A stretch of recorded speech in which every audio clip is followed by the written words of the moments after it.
효과적으로 부르셨나? 그 효과적인 부르심이 무엇인가에 대해서 우리가 살펴봤습니다.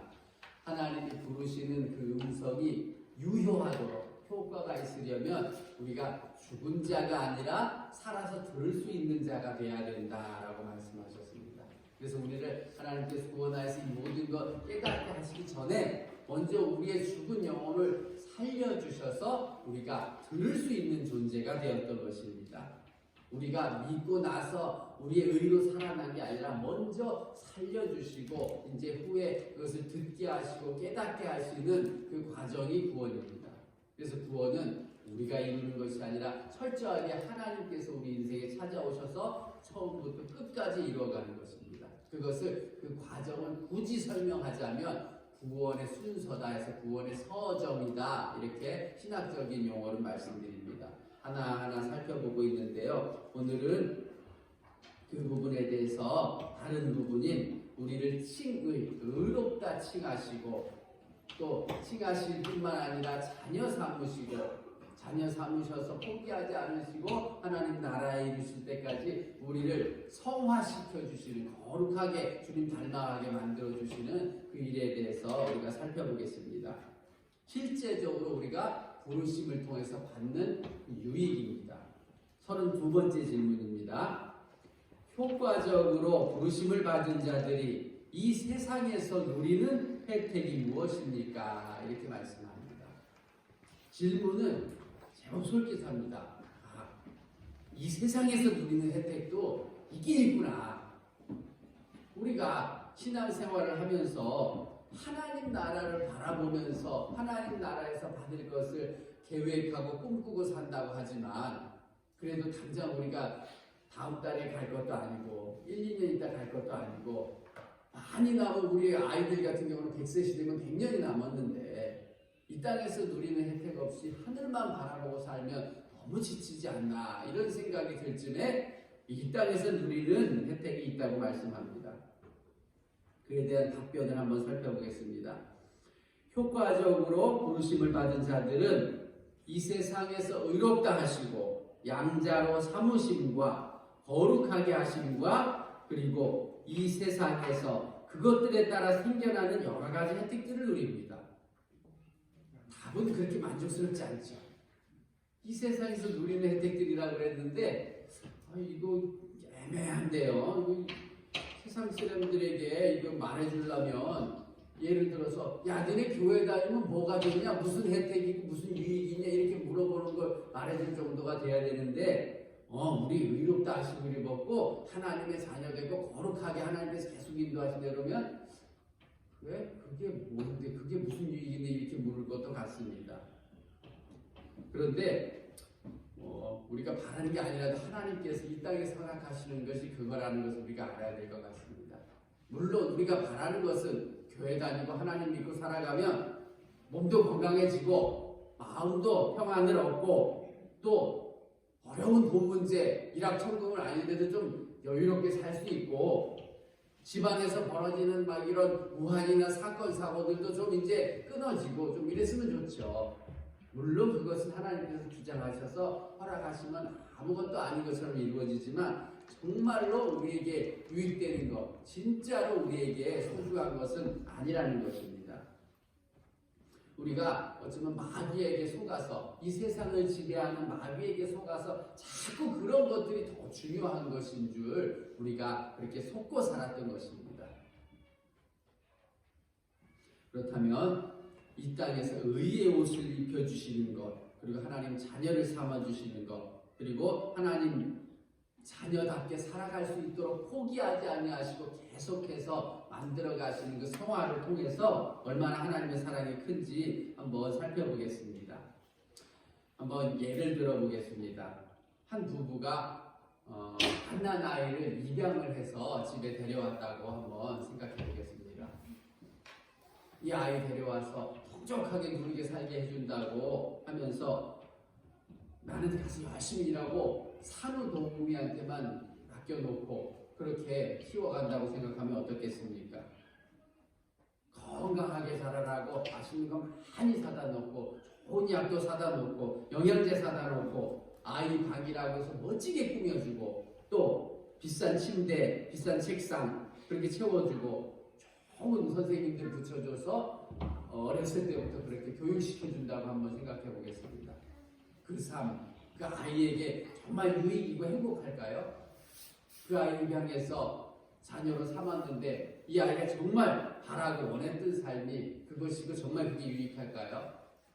세상 논리로 따지면 그럴 수 있죠. 그러나 정말 행복하고 유익한 거는 그 엄마가 데리고 와서 품에 안고 분유도 먹이고 눈도 맞추고 항상 사랑한다 말해주고 또 한결같이 먹여주시고 재워주시고 그렇게 사랑한다 내가 너를 사랑하는 거 알지 하면서 계속해서 말해주고 너는 누가 뭐래도 이제는 내 아들이야 내 딸이야 누구도 내 손에서 널 뺏을 수 없어라고 그렇게 말해주고 사랑의 손길로 키우는 게 더 좋지 않을까요?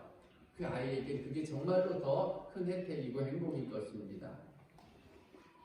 하나님께서 우리를 이 땅에서 그냥 홀로 내버려 두지 않으시고 그래 너희 이제 구원받아서 알아서 살아 이게 아니라 이렇게 하나님께서 우리를 돌봐주시고 지켜주시고 말해주신다는 것입니다. 다음 시간에는 그래도 실제적인 유익들이 있습니다. 자녀됨이 어떤 유익을 누리고 거룩하게 만들어 가시는 과정 속에서 우리를 어떻게 인도하시나 살펴볼 텐데 오늘은 칭의 어떻게 우리를 의롭다 하셨나 라는 것을 한번 살펴보겠습니다. 33번째 질문 의롭다 하심이 무엇인지 한번 살펴보겠습니다 라고 하는데요. 의롭다 하는 것 뭘까요? 의롭다 하는 게 의롭다 한다는 것은 하나님께서 정의를 세우신다는 것입니다. 하나님의 정의를 어떻게 펼쳐가시냐 그것을 말씀하는 것입니다. 정의가 뭔지 한번 그럼 살펴보겠습니다. 세상에서 말하는 정의란 국어사전적인 의미를 보면 진리에 맞는 올바른 도리다라고 첫 번째 해석이 나와 있고요. 두 번째는 사회를 구성하고 유지하는 공정한 도리다라고 말합니다. 그러니까 정의라는 것은 올바라야 되고 편중되지 않고 공정해야 된다. 이런 의미죠. 그런데 정의를 이렇게 말하고 있지만 우리 세상에는 이 모든 것을 모든 사람들이 만족하고 누릴 수 있는 정의는 이루어지지 않는 것 같습니다. 누구에게나 올바르고 누구에게나 공정하게 돌아가는 정의는 이 세상에는 아직은 없는 것 같습니다. 많은 사람들이 철학자들이 고민하고 주장하고 이론을 내세웠어도 그런 정의는 이루어지지 않는 것 같습니다. 그래서 어떤 유명한 철학자는 이렇게 말했습니다. 정의라는 것이 많은 사람들에게 최선의 이익을 가져다 주는 것. 할 수 있는 한 많은 사람들에게 최선의 이익을 가져다 주는 것이 정의다라고 말했습니다. 쉽게 말해서 최대 다수의 최대 행복. 벌써 들어보셨죠? 학교 다닐 때 좀 펜 좀 삐적거려 보신 분들은 이게 공리주의 철학자 벤담이 한 말이구나 이거 아실 것입니다. 끄덕거리시는 분들이 없으시고 보니까 좀 관심이 없으셨나 봅니다. 그래서 생각나시죠? 그렇다면 이 정의 할 수 있는 한 최대 다수가 행복을 얻으면은 이게 정의가 맞나 한번 살펴보겠습니다. 분명히 그늘진 곳에서는 그 정의를 받지 못하는 사람도 있고 그것 때문에 희생돼야 하는 사람이 이 세상에 분명히 있습니다.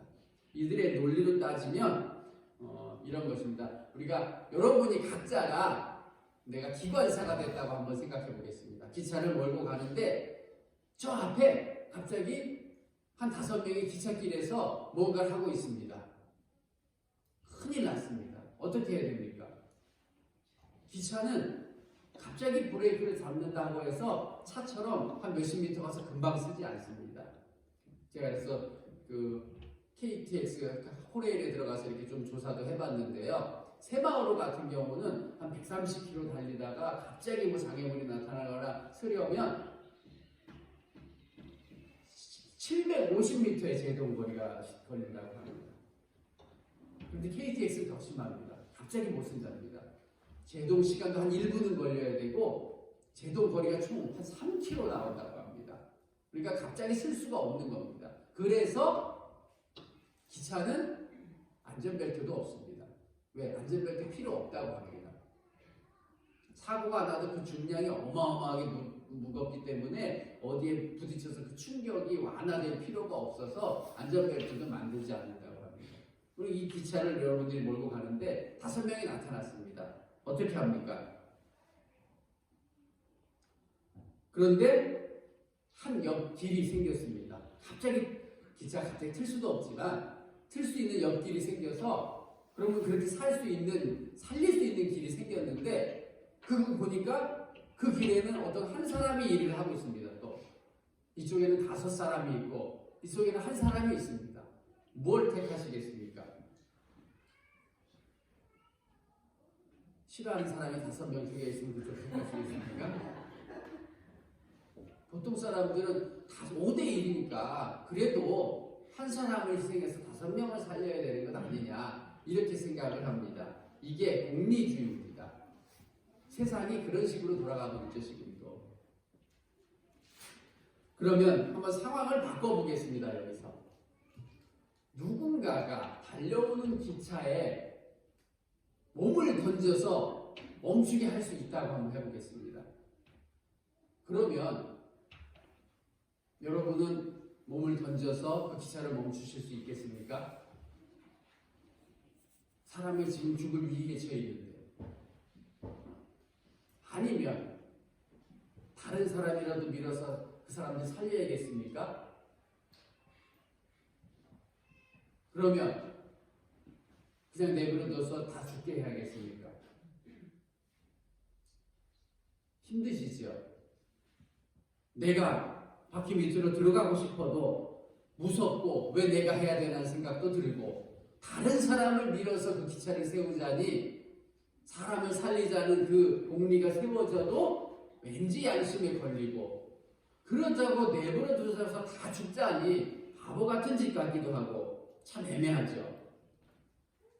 그런데 이럴 때 어딘가 누군가 한 사람이 나타나서 그 기차에 뛰어들어서 그 기차를 세우고 나머지가 다 살았다면 어떻겠습니까? 이것은 다른 사람 누구의 희생도 필요하지 않는 완벽한 정의가 이루어진 것입니다. 예수님께서 이렇게 우리를 살리셨습니다. 누군가 죄인을 대신해서 누군가를 적은 자를 희생해서 다수를 살린 것이 아니라 모든 사람들에게 똑같은 구원을 허락하시기 위해서 이렇게 우리를 위해서 대신 죽어주신 것입니다. 그래서 하나님의 정의는 공평하고 완벽합니다. 누구나 원망하고 불평할 수 없습니다. 그런데 알고 보니까 우리를 위하여서 대신 기차에 몸을 던져서 우리를 살리신 그 사람이 이 나라 왕의 아들이었다고 한번 생각해 보십시오. 그럼 어떤 마음이 들겠습니까, 우리가? 그렇게 고귀하신 분이 우리를 위해서 죽었으니 우리 어떻게 살아야 되나? 그러면서 죽어라고 왕 앞에서 열심히 일하겠습니다. 종처럼 살겠습니까? 그렇게라도 감사하죠. 그 왕의 아들 때문에 대신해서 우리가 살았다면은 그렇게 죽으라고 갚지도 못하지만 죽으라고 살겠습니다라고 할 수 있죠. 그러나 그 왕이 우리를 그렇게 일꾼처럼 종처럼 부릴 수 있음에도 아들을 삼아주셨다면 내 아들의 희생이 헛되지 않기 위해서 너희를 일꾼이 아니라 내 아들의 옷을 입혀주겠다. 아들처럼 대해주겠다라고 하셨다면 어떻게 하시겠습니까? 이게 우리가 알고 있는 구원의 교리인 이신칭의 믿음으로써 의롭다 칭함을 얻는다. 이 교리입니다. 구원의 교리의 꽃입니다. 그런데 이것을 그렇게 쉽게 받아들이지 못합니다.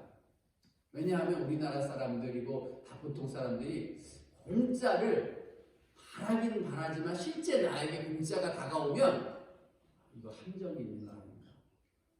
이거 뭐가 좀 이상한 거 아닌가? 의심하기 시작하기 때문입니다. 그래서 사람들이 생겨난 교리가 내가 뭔가를 자꾸 해야 되고 갚아 나가야 되고 내가 뭔가를 해야지 내 마음이 안심이 됩니다. 그래서 천주교 교리에 근데 우리가 행함으로써, 우리가 행동해서 자꾸 선행을 함으로써 그 구원을 이루어간다고 말하는 것입니다. 아닙니다. 우리 구원은 그렇게 희생하신 왕의 아들의 희생을 통해서 이미 이루어지고 우리는 양자로 삼아진 것입니다.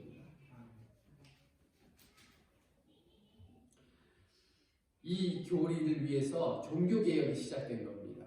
우리 개신교, 천주교에서 나온 이 개신교가 망가진 이 천주교 교리 때문에 하나님의 은혜와 사랑을 아무것도 모르고 자꾸 자신들의 행위, 고행을 하고 금식을 하고 몸에다가 해를 가하고 이상한 짓을 하면서까지 자신의 구원을 스스로 이루어가려고 하는 그 모습 때문에, 그 망가진 교리 때문에 하나님께서 루터를 사용하십니다.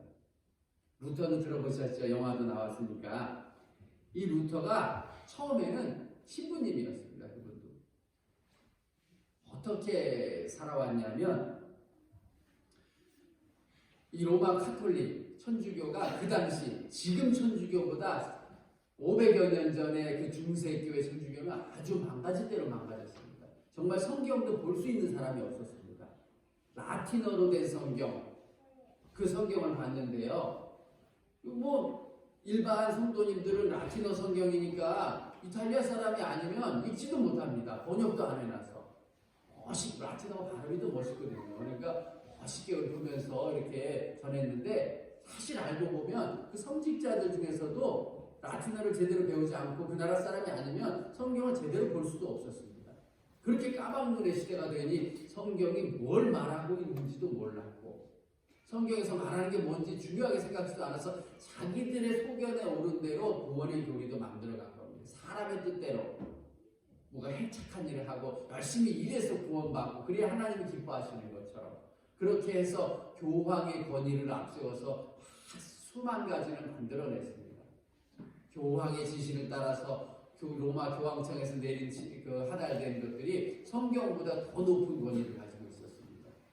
그러니 말도 안 되게 베드로 성당을 짓는데 돈 바쳐라. 그래야지 죽은 사람도 너희 믿지 않고 죽은 너희 부모님들이 돈 내면은 바로 천국으로 올라간다. 이런 면죄부 같은 것을 팔았죠. 근데 성경을 모르니까 성도님들이 볼 수가 없죠. 성경이 도대체 뭘 말하고 있는지.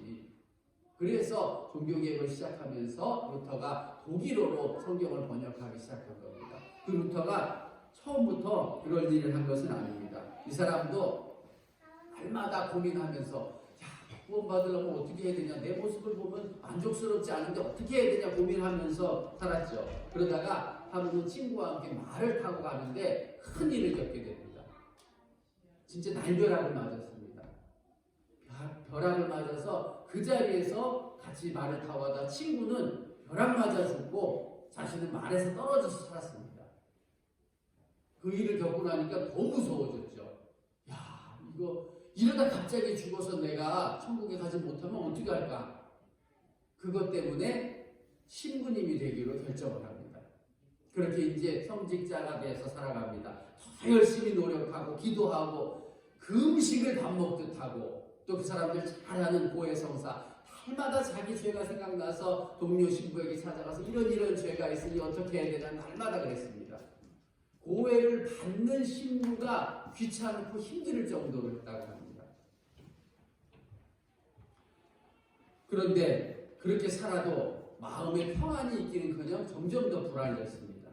그때 하나님께서 그에게 깨닫게 해주시면서 어거스틴의 책을 보게 하시고 로마서 1장 17절을 읽다가 큰 깨달음을 얻게 하십니다. 로마서 1장 17절 말씀이 복음에는 하나님의 의가 나타나서 믿음으로 믿음에 이르게 하나니 기록된 바 오직 의인은 믿음으로 말미암아 살리라. 이 말씀을 읽고 큰 깨달음을 얻습니다. 인간의 노력으로 할 수 있는 것이 아니구나. 사람이 의롭게 되는 건 사람이 할 수 있는 것이 아니라 하나님의 의가 나타나야 되는구나. 하나님의 의, 예수님께서 우리를 사해 주시고 우리를 위해 돌아가시는 것밖에는 우리가 어떠한 것도 할 수 없구나. 그래서 믿음밖에 살아갈 길이 없고 그 의인은 그 예수님을 믿는 믿음 때문에 살아나는구나. 그것 때문에 살 수 있구나. 이것을 깨달았습니다. 그래서 종교개혁이 시작된 겁니다. 우리는 하나님의 의의 옷, 예수님을 통하여서 입혀주신 의의 옷, 의롭다 여겨주시고 인정해주시는 그 길밖에 없는 것이지, 진짜 우리 삶으로는 하나님 앞에 완벽하게 설 수 있는 의로운 사람은 아무도 없구나, 이것을 깨달았습니다. 그리고 종교개혁을 시작한 것입니다. 그렇게 이심칭의 교리만 우리 안에 있습니다. 이것은 내 안에 어떤 감정의 변화나 경험적으로 알 수 있는 그런 변화는 아닐 수 있습니다. 그러나 하나님의 아들을 믿음으로써 우리의 신분을 변화시켜 주신 것입니다. 하나님께서 우리의 감정이나 우리의 모습이 아니라 우리의 신분을 의롭다 변화시켜 주신 그 재판, 법정인 언어입니다. 우리가 머리로 깨닫고 감정으로 깨달을 것이 아닙니다.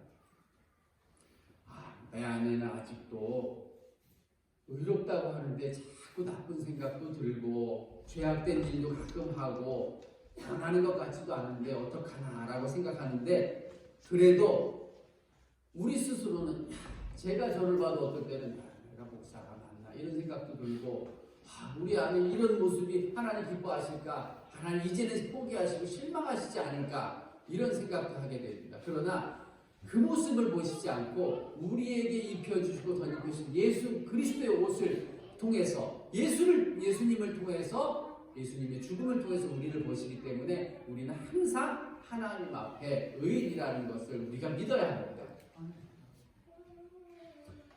쉽게 표현드리면 하나님께서 심판 날에도 우리를 보실 때, 이슬람이나 천주교나 유대교 구원처럼 그 착한 일이랑 나쁜 일이랑 뭐가 많이 해서 한번 저울에 달아보자, 너 나쁜 일이 많으면 천국 못 가는 거야, 이런 식이 아니라는 것이죠.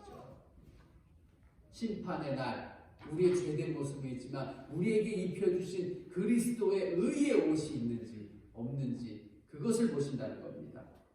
우리가 잘 아는 왕자와 거지라는 소설이 있죠. 마크 트웨인의.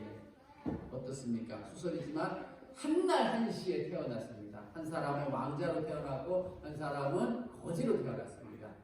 우연히 어느 날 밖에 나가서 만나게 됐죠. 그리고서 무슨 일을 벌입니까? 어떻게 이런 일이 있을 수 있냐?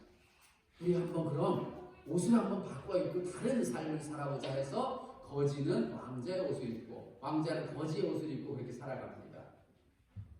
말 같지도 않은 일이고 꿈 같지도 않은 일 같지만 이게 실제로 우리가 누리고 있는 의입니다. 예수님께서는 우리 죄인 된 옷을 입고 십자가에 달려 돌아가시고, 우리는 예수님의 의의 옷을 입고 하나님의 자녀가 된 실제적 사건입니다. 그래서 이 이신칭의 교리를 말미암아 우리는 구원받고, 이것을 확실히 안 성도님들은 우리 자신을 더 이상 자랑하지 않습니다. 내 안에 자랑할 것이 아무것도 없기 때문에 교만하지도 않습니다. 그리고 감사만 넘쳐나고, 이것을 지키기 위해서는 우리 안에 은혜만이 필요하구나, 내 노력이 아니라 부어주시는 은혜가 필요하구나라는 것을 날마다 알아갑니다.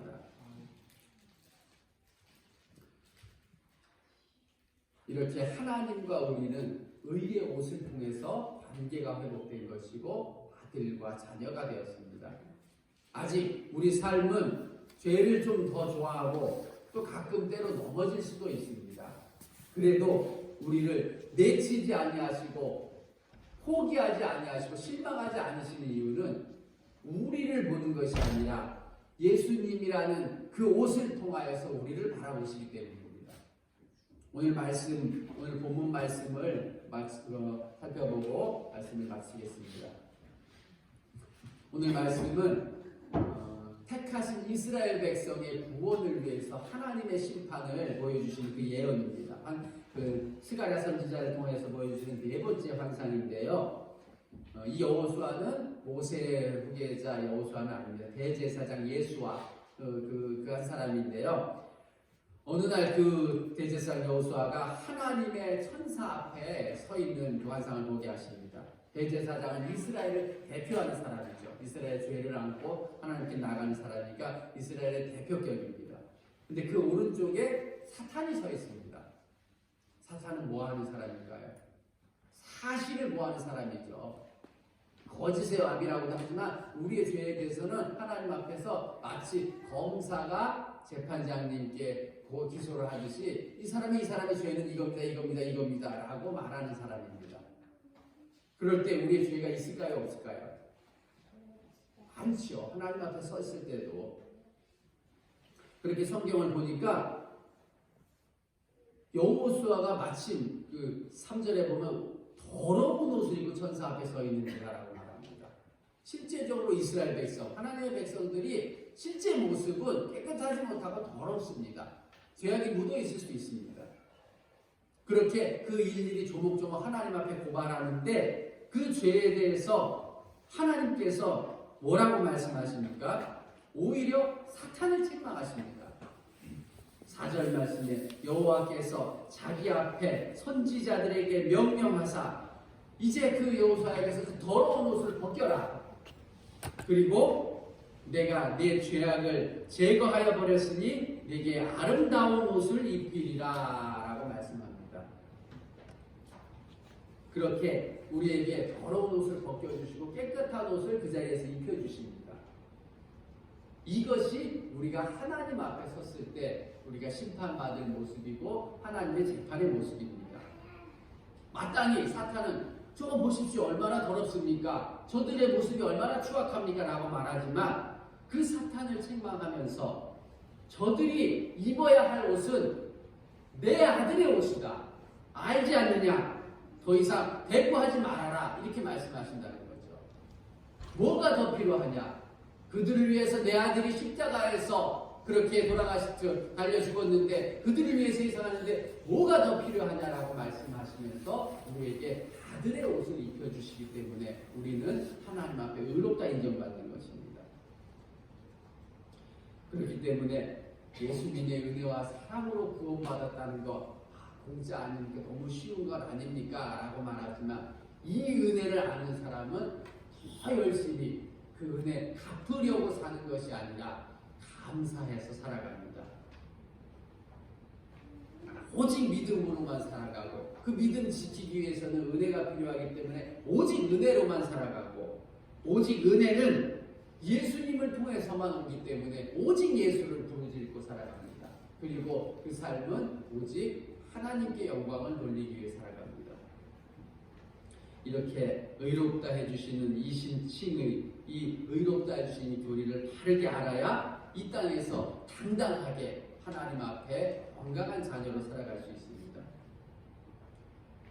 우리 인생을 통하여서 허락해 주신 이 땅에서부터 허락해서 가장 큰 유익이 의의 옷을 입혀주신 이신칭의 교리라는 것을 우리가 분명히 알아야 됩니다.